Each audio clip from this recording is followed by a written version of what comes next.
لما تروح تزور حد عنده البواسير. السلام عليكم يا بنت عمي، طمنيني عمي عمل عملية ايه؟ احي بواسير؟ لا يا اختي اكتسف اقولها له يا اختي، عامل عملية في ودنه، طبلة ودنه اتخرمت. تمام ماشي، الف سلامة عليك يا عمي، ربنا يطمنا عليك. ربنا يخليك يا ابني، ربنا يخليك.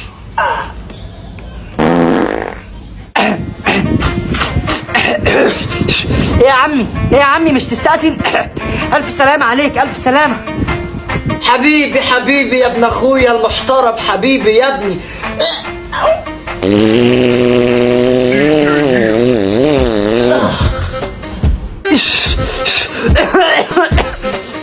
مش عارف ربنا مسهلها لك كده ليه، بس الغلط عليك من الاول على فكرة يا عمي. ليه يا ابني؟ ده انا حتى ولا باكل شطة ولا اي حاجة حراقة. لا انا بشوفك بتقعد تحط صباعك فيها وتنخرب، وبتقعد تحط المفتاح وتلعب فيها، لازم تتخرم. تتخرم؟ ايه يا ابني اللي انت بتقوله ده؟ انت فاكر عمك ايه؟ وساعات بتحط القلم كمان واللبيسه وتقعد تنخور فيها، لازم تتعب يا عمي، لازم، ده كتر خيرها.